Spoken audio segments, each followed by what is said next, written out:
زمانہ بہت نازک تھا، یہاں تک کہ ان ممالک میں مسلمانوں کا وجود خطرے میں تھا۔ لوگ دشمن کے مقابلے اور خانہ جنگی دونوں کے لیے مسلح ہو رہے تھے۔ قوموں کے حقائق، ان کے عروج و زوال کے اسباب کیا ہیں، شہر کیسے بنتے ہیں، تعمیرات کیوں کی جاتی ہیں۔ قدرت نے ایک ایسا شخص پیدا کر دیا جس نے تمدن کی نشو و نما کا قانون مرتب کر کے ایک نئے علم فلسفہ، تمدن یا فلسفہ تاریخ کی بنیاد ڈال دی۔ یہ عجیب و غریب شخص ابن خلدون تھا۔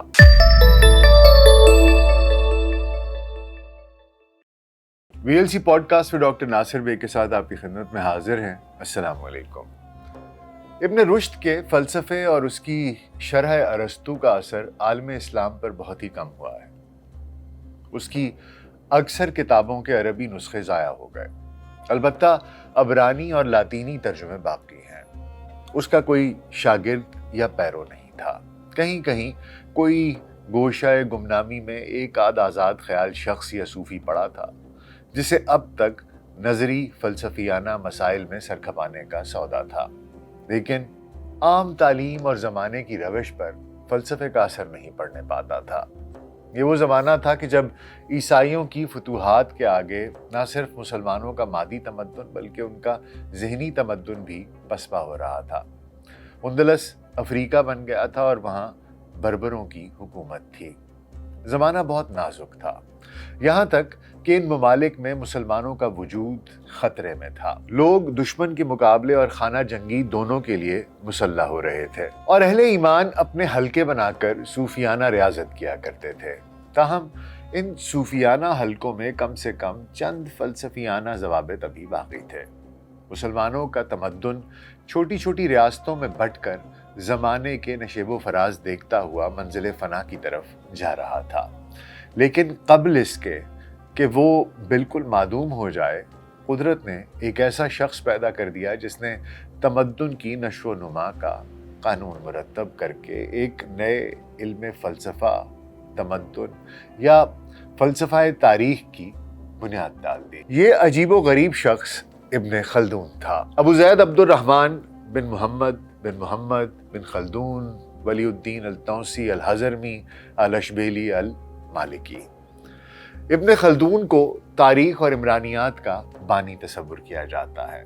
انہوں نے العبر کے نام سے ہسپانوی عربوں کی تاریخ رقم کی تھی، جو 2 جلدوں میں شائع ہوئی، مگر ان کا سب سے بڑا کارنامہ مقدمہ فی التاریخ ہے، جو مقدمہ ابن خلدون کے نام سے مشہور ہے۔ 16 جلدوں پر مشتمل یہ مقدمہ سن 1377 عیسوی میں لکھا گیا۔ یہ مقدمہ تاریخ، سیاست، عمرانیات، اقتصادیات اور ادبیات کا گراں مایہ خزانہ ہے۔ وہ 14ویں صدی عیسوی کے معروف مسلمان محقق، مورخ، فلسفی اور ماہر عمرانیات، معاشیات اور سیاسیات تھے، جو 27 مئی 1332 عیسوی یعنی کہ 1 رمضان 732 ہجری کو قروان تیونس میں پیدا ہوئے۔ انہوں نے اپنے والد محمد بن خلدون سے ابتدائی تعلیم اور پھر فقہ و علم حدیث کی تعلیم حاصل کی۔ ان کے خاندان کے کئی افراد مختلف بادشاہوں کے درباروں سے اچھے عہدوں سے وابستہ تھے۔ ابن خلدون نے 1352 میں اپنی پہلی درباری ملازمت کا آغاز محبوس سلطان ابو اسحاق کے منشی مہر بردار کی حیثیت سے کیا، اور ان کی یہ تقرری اس وقت کے تیونس کے حکمران ابو محمد کے حکم سے ہوئی تھی۔ ابن خلدون سیر و سیاحت کے دوران کئی بادشاہوں کے درباروں سے منسلک رہے، قاضی بھی تعینات رہے۔ انہوں نے اپنی آخری ملازمت مصر میں بطور قاضی القضاء کی حیثیت سے انجام دی، جس کے بعد انہوں نے اپنے آپ کو مکمل طور پر تالیف و تدریس سے وابستہ کر لیا۔ ابن خلدون کا سب سے اہم تحقیقی کارنامہ تاریخ ابن خلدون کی عربی زبان میں تصنیف و تالیف ہے۔ ان کی تاریخ کا مکمل نام العبر دیوان المبتدا والخبر فی ایام العرب العجم والبربر من عاصر ہم من ذو السلطان الاکبر ہے۔ تاہم اس تاریخ کا مقدمہ اس قدر معروف ہوا کہ یہ علیحدہ کتاب کے نام سے یعنی کہ مقدمہ ابن خلدون کی شکل میں سامنے آیا۔ تو آئیے ذرا تاریخ ابن خلدون کی مختلف جلدوں پر نگاہ دوڑائے لیتے ہیں۔ جلد اول کا موضوع تاریخ قبل از اسلام سے شروع ہوتا ہے، جس میں تاریخ الانبیاء کے تناظر میں مختلف حالات و انصاب بیان کیے گئے ہیں۔ پہلے حصے میں ابن خلدون نے آغاز سے حضرت عیسیٰ کے بعد 6 صدی عیسوی کے حالات و واقعات اسناد کے ساتھ پیش کیے ہیں۔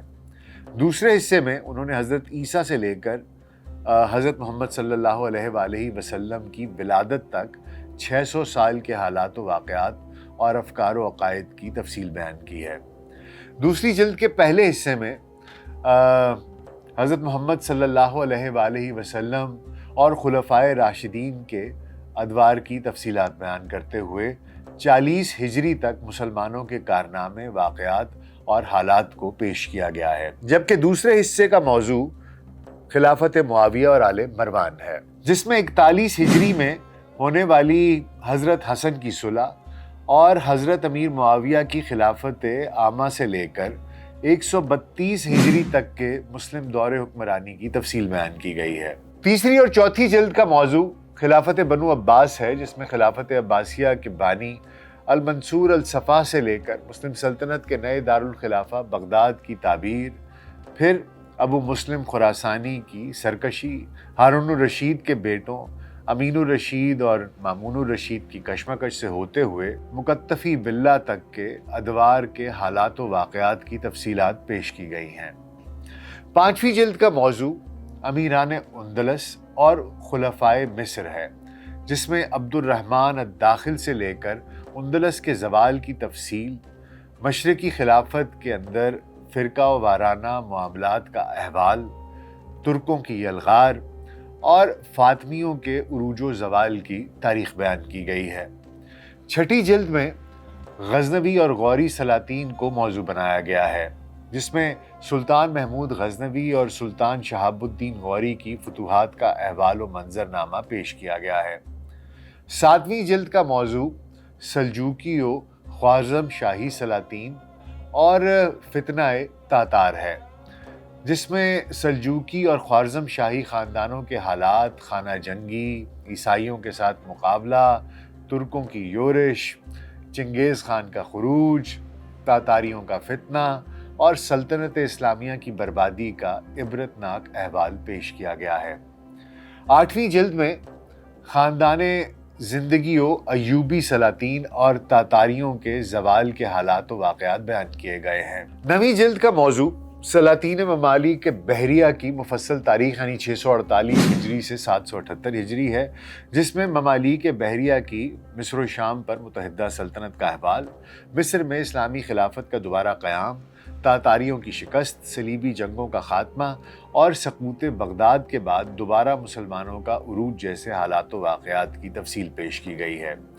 10ویں جلد اسی دور کی ان مغل سلطنتوں کا احوال بیان کرتی ہے جو مسلمان ہو گئی تھیں، جنہوں نے ایران، ترکستان، عراق اور بلاد الروم میں جداگانہ سلطنتیں قائم کی تھیں۔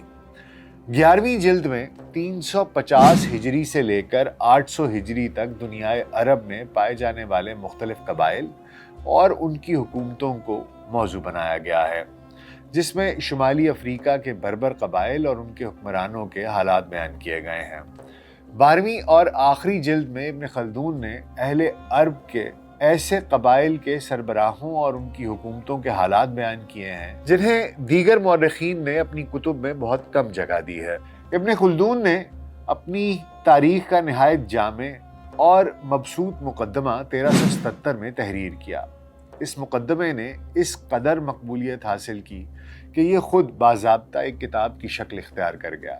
ابن خلدون اپنے اس تحقیقی کارنامے میں علم عمرانیات کی بنیاد رکھتے ہیں۔ ان کے عمرانیات پر کیے گئے اولین کام کو خلدونیات کے نام سے یاد کیا جاتا ہے۔ ابن خلدون کا اہم کارنامہ یہ ہے کہ انہوں نے تاریخ کو سائنسی بنیادوں پر نہ صرف استوار کیا بلکہ اسے آزاد سائنس کی حیثیت عطا کی۔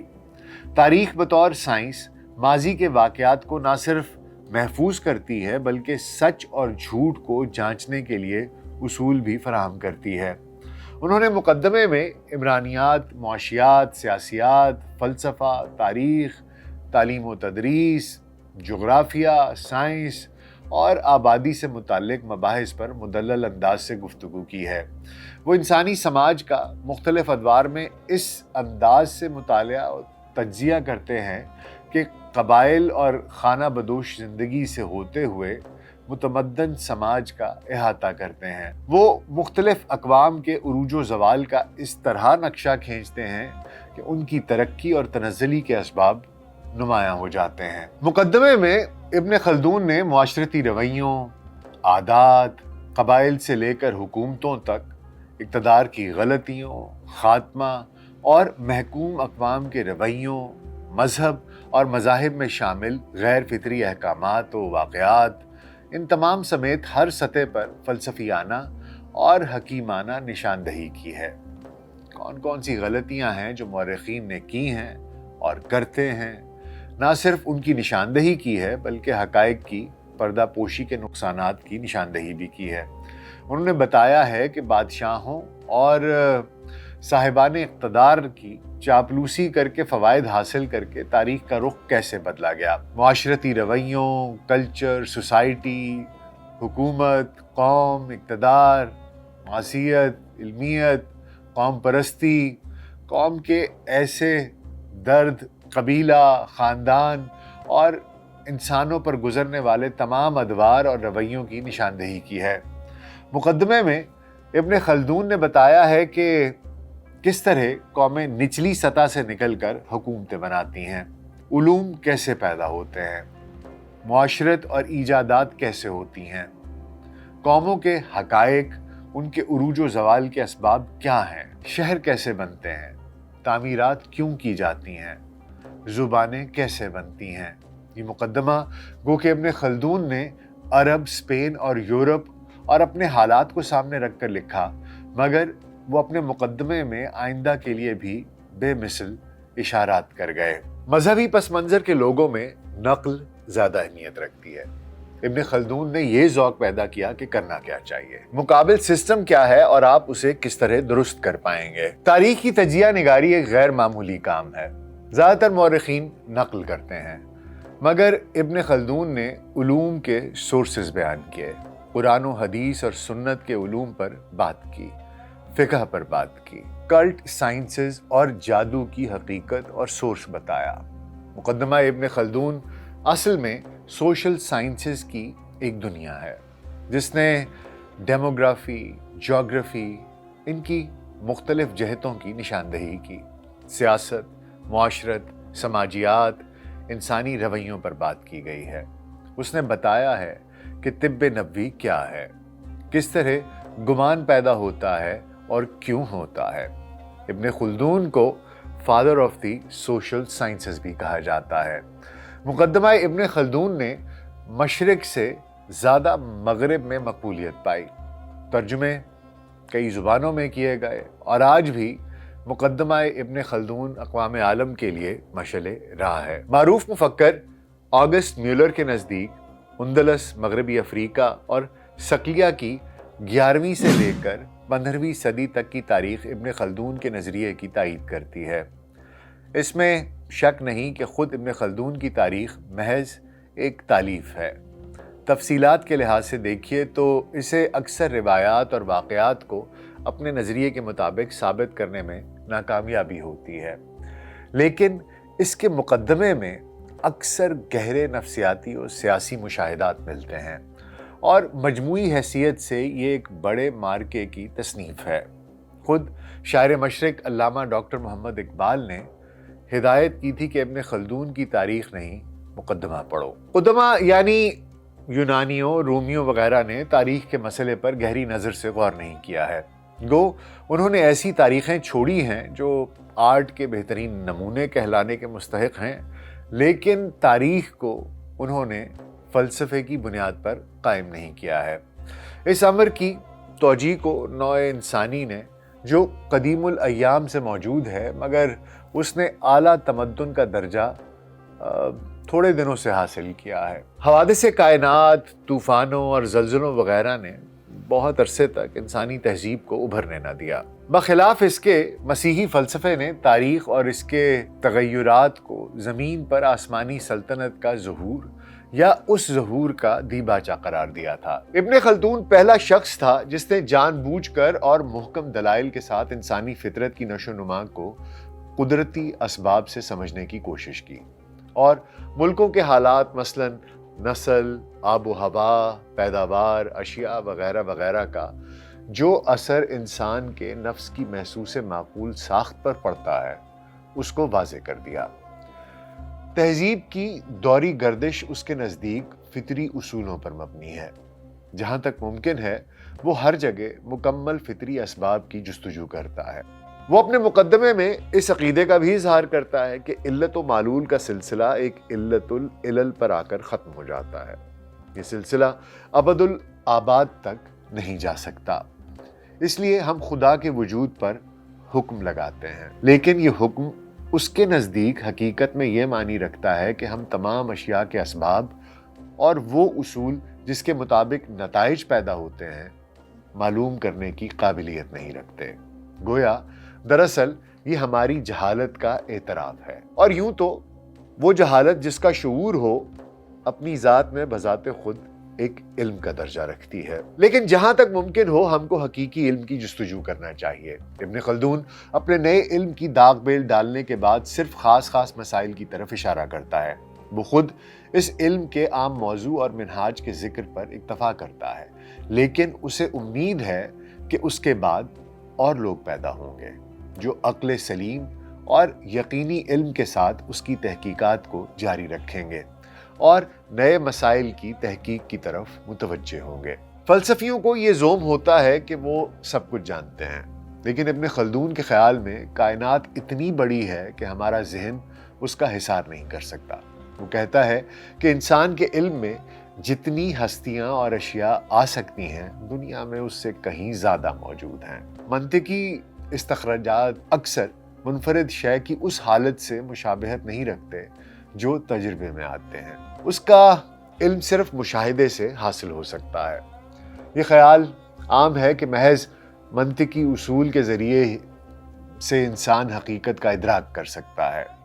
اہل علم کا کام یہ ہے کہ جو چیز تجربے کے معروض کی حیثیت سے دی ہوئی ہے اس پر غور کریں، اور انہیں صرف اپنے تجربے پر اکتفا نہیں کرنا چاہیے بلکہ تنقیدی احتیاط کے طور پر نوع انسانی کے مجموعی تجربے پر بھی نظر ڈالنا چاہیے، یعنی collective observation of mankind. وہ ایک دلچسپ بات یہ بھی کہتا ہے کہ فطری حالت میں نفس انسان علم سے خالی ہوتا ہے، لیکن اسی فطرتی حالت میں اس میں یہ قوت موجود ہے کہ دیے ہوئے تجربے پر غور کرے اور اس میں تصرف کرے۔ غور و فکر سے اکثر یک بہ یک گویا جیسے الہام ہوتا ہے، اس کے ذریعے سے صحیح حد اوسط ذہن میں آ جاتی ہے، جس کی مدد سے وہ جو ہم نے حاصل کیا ہے منطق کے سوری کے اصول کے مطابق مرتب کیا جا سکتا ہے۔ ان کے مطابق منطق سے نیا علم نہیں حاصل ہوتا، بلکہ یہ ہمیں صرف غور و فکر کا طریقہ بتاتی ہے۔ منطق ہمیں دکھاتی ہے کہ ہم کس طرح علم حاصل کر سکتے ہیں، اور اس کے علاوہ منطق مزید قدر یہ بھی رکھتی ہے کہ یہ ہمیں اغلاط سے بچاتی ہے، ہمارے قوائے ذہن کو تیز کرتی ہے اور خیال میں صحت پیدا کرتی ہے۔ چنانچہ یہ ایک معاون فن ہے، اور مقصود بالذات کی حیثیت سے اس کی تحصیل صرف ان آدمیوں کو کرنی چاہیے جو اس سے خاص مناسبت رکھتے ہوں۔ اس میں وہ بنیادی اہمیت ہرگز نہیں ہے جو فلسفی اس کی طرف منسوب کرتے ہیں۔ غور و فکر کی جو راہ منطق دکھاتی ہے اس پر علمی تحقیق کرنے والا ذہن ضرورت کے وقت ہر مخصوص علم میں بغیر اس کی رہنمائی کے بھی چلتا ہے۔ ابن خلدون ایک سنجیدہ اور محتاط مفکر تھا۔ الکیمی اور نجوم کی وہ مخالفت کرتا تھا اور اس کے معقول دلائل بھی بیان کرتا تھا۔ فلسفیوں کی پراسرار عقلیت کے مقابلے میں خواہ سچے عقیدے کی بنیاد پر خواہ سیاسی مسئلے سے اکثر مذہب اسلام کے سیدھے سیدھے احکام کی حمایت کرتا تھا۔ ابن خلدون اس دعوے کے ساتھ اٹھا کہ وہ فلسفے کی ایک نئی شاخ کی بنا ڈالے گا جو ارسطو کے وہم و گمان میں بھی نہ تھی۔ اس کے نزدیک فلسفہ اصل میں اس کا نام ہے جس میں موجودات سے بحث کی جاتی ہے اور اسباب و علل کے مطابق ان کی نشو و نما دکھائی جاتی ہے۔ لیکن فلسفی عالم مثال اور ذات الہی کے بارے میں جو کچھ بیان کرتے ہیں وہ اس احاطے سے باہر ہے۔ یہ لوگ ایسی باتیں کہتے ہیں جو ثابت نہیں کی جا سکتی۔ یہ اپنی انسانی دنیا کا بہتر علم رکھتے ہیں اور مشاہدے اور داخلی نفس کے تجربے کے ذریعے اس کی تھوڑی بہت یقینی معلومات حاصل کر سکتے ہیں۔ یہاں واقعات کا ثبوت دیا جا سکتا ہے اور ان کے اسباب ڈھونڈے جا سکتے ہیں۔ تاریخ جہاں تک ان شرائط کو پورا کرتی ہے، علم کی حیثیت رکھتی ہے اور فلسفے کا جز کہلانے کی مستحق ہے۔ اسی طرح تاریخ کا علمی تصور واضح ہو جاتا ہے۔ اسے تجسس، تفاخر، رفاہ عام اور نصیحت و معزت سے کوئی تعلق نہیں ہے۔ یہ علم زندگی کے اعلیٰ مقاصد کا ماتحت ضرور ہے، لیکن بجائے خود اس کا مقصد سوائے واقعات کی تحقیق اور ان میں علت و معلول کا علاقہ تلاش کرنے کے اور کچھ نہیں ہے۔ اور ابن خلدون کے بقول یہ کام نقادانہ نظر سے بلا تعصب کرنے والا ہے۔ اس میں سب سے مقدم بنیادی اصول یہ ہے کہ علت کو معلول کے مطلق ہونا چاہیے، یعنی یکساں مظاہر کے اسباب بھی یکساں ہوتے ہیں، اور جب تمدنی حالات ایک سے ہوں تو ایک ہی طرح کے واقعات پیش آتے ہیں۔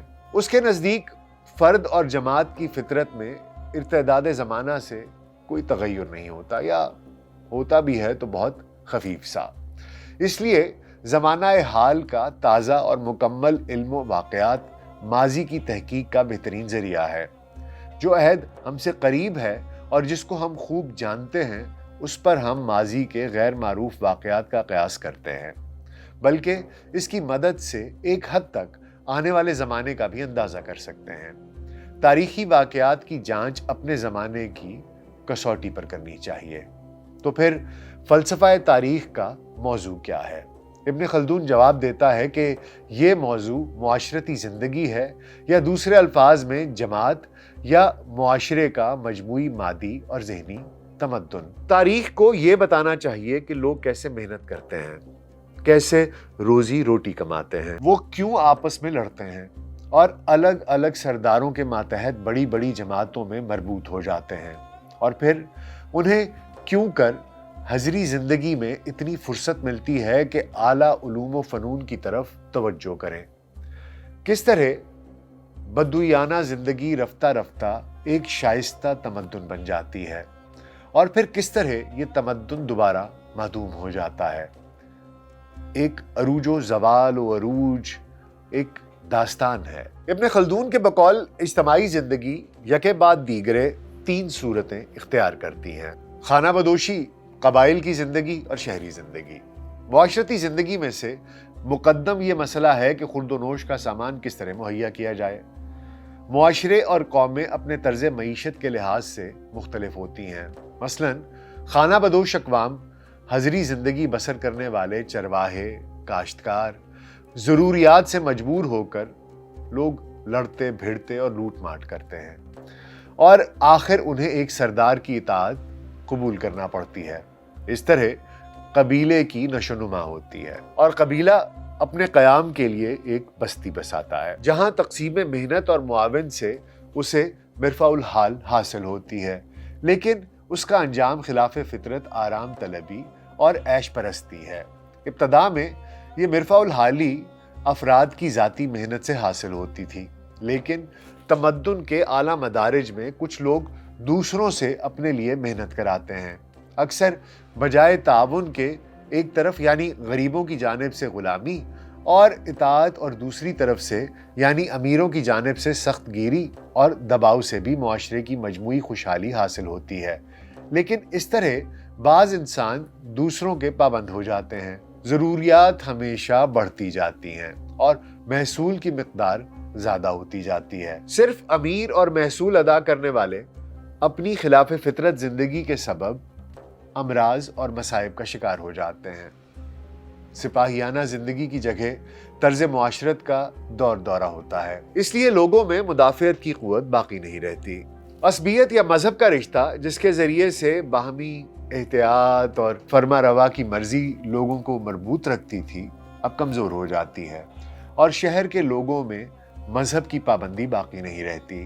اس لیے ہر شعبہ زندگی کا شیرازہ بکھرنے لگتا ہے۔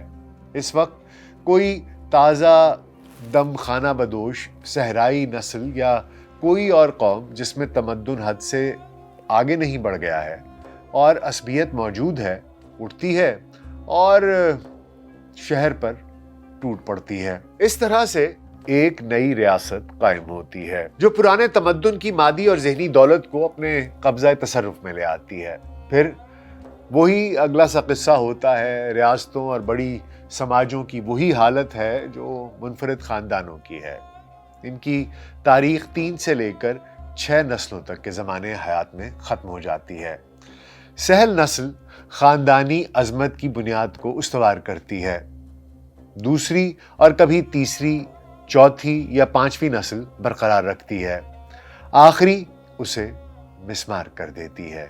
یہ ایک دائرہ ہے جس میں ہر تمدن گردش کرتا ہے۔ ابن خلدون کی امید پوری تو ہوئی لیکن عالم اسلام میں نہیں۔ جس طرح اس کا کوئی پیش رو نہ تھا، اسی طرح اسے کوئی جانشین بھی نصیب نہیں ہوا۔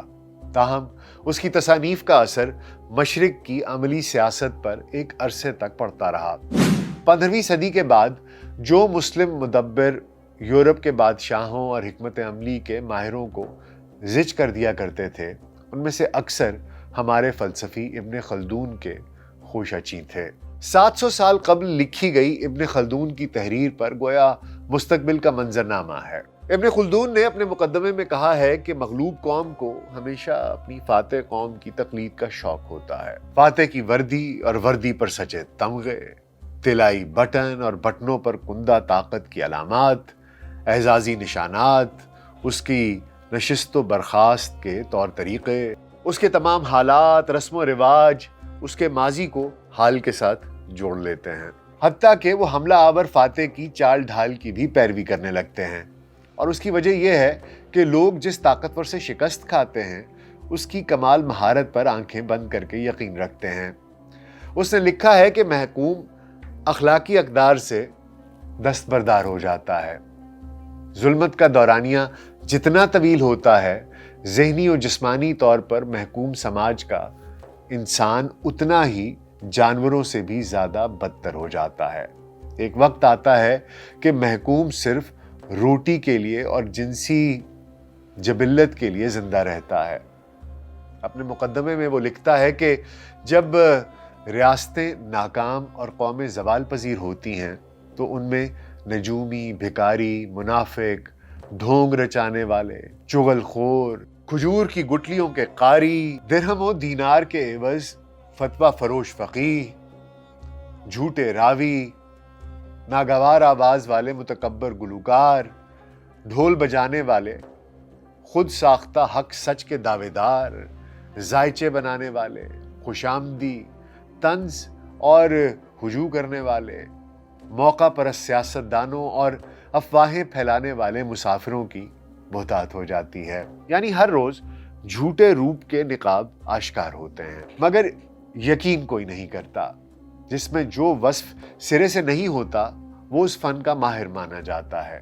اہل ہنر اپنی قدر کھو دیتے ہیں، نظم و نسق ناقص ہو جاتا ہے، گفتار سے معنویت کا عنصر غائب ہو جاتا ہے، ایمانداری کو جھوٹ کے ساتھ اور جہاد کو شدت پسندی کے ساتھ ملا دیا جاتا ہے۔ ابن خلدون اپنے مقدمے میں رقم تراز ہے کہ جب ریاستیں برباد ہوتی ہیں تو ہر سو دہشت پھیل جاتی ہے اور لوگ گروپوں میں پناہ ڈھونڈنے لگتے ہیں، عجائبات ظاہر ہوتے ہیں اور افواہیں پھیلتی ہیں، بانجھ بحثیں طول پکڑتی ہیں، دوست دشمن اور دشمن دوست میں تبدیل ہو جاتا ہے، باطل کی آواز بلند ہوتی ہے اور حق کی آواز دب جاتی ہے، مشکوک چہرے زیادہ نظر آتے ہیں اور ملنسار چہرے سطح سے غائب ہو جاتے ہیں، حوصلہ افزا اخواب نایاب ہو جاتے ہیں اور امیدیں دم توڑ جاتی ہیں، عقل مند کی بیگانگی بڑھ جاتی ہے،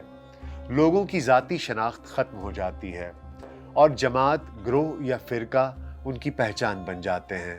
ابن خلدون کہتا ہے کہ ریاستیں ناکام ہوں تو مبلغین کے شور شرابے میں دانشوروں کی آواز گم ہو جاتی ہے، بازاروں میں ہنگامہ برپا ہو جاتا ہے اور وابستگی کی بولیاں لگ جاتی ہیں۔ قوم پرستی، حب الوطنی، عقیدہ اور مذہب کی بنیادی باتیں ختم ہو جاتی ہیں اور ایک ہی خاندان کے لوگ خونی رشتہ داروں پر غداری کے الزامات لگاتے ہیں، اور بالآخر حالات اس نہج پر پہنچ جاتے ہیں کہ لوگوں کے پاس نجات کا ایک ہی منصوبہ رہ جاتا ہے، اور وہ ہے ہجرت۔ ہر کوئی ان حالات سے فرار اختیار کرنے کی باتیں کرتا ہے۔ تارکین وطن کی تعداد میں اضافہ ہونے لگتا ہے۔ وطن ایک سرائے میں تبدیل ہو جاتا ہے۔ لوگوں کا ساز و سامان سفری تھیلوں میں سمٹ آتا ہے۔ چراگاہیں ویران ہونے لگتی ہیں۔ وطن یادوں میں اور یادیں کہانیوں میں بدل جاتی ہیں۔ ابن خلدون نے جو نقشہ ایک ناکام ریاست کا اور ایک ایسے معاشرے کا کھینچا ہے جو کہ محکوم ہے، اگر اس پہ نظر دوڑائی جائے تو کیا ایسا نہیں لگتا کہ جیسے شاید آج کے حالات کی ہی عکاسی کر رہے ہوں۔ یہ بات بہت افسوسناک ہے، دردناک ہے، تشویشناک ہے، اور غور اور فکر اور تدبر کو دعوت دیتی ہے کہ ابن خلدون کے مقدمے کو ہماری قوم ایک دفعہ پڑھے ضرور، اس سے کچھ نہ کچھ سیکھے۔ ہم نے نہ ماضی سے کچھ سیکھا، نہ حال سے کچھ سیکھ رہے ہیں۔ ہمیں وہ تمام نشانیاں، وہ تمام علامات ظاہر ہو چکی ہیں جو کہ ایک ناکام معاشرے میں ہوتی ہیں۔ چھوٹی سی کوشش تھی کہ جو کچھ ابن خلدون اور اس کے مقدمے کے بارے میں آپ تک پہنچا سکوں وہ پہنچا دوں۔ اس پہ مزید تحقیق، اس کو پڑھنا، اس کو سمجھنا اگر آپ کا جی چاہے تو ضرور کیجیے گا۔ امید ہے یہ چھوٹی سی کاوش آپ کو پسند آئی ہوگی۔ اپنا بہت خیال رکھیے گا۔ شکریہ۔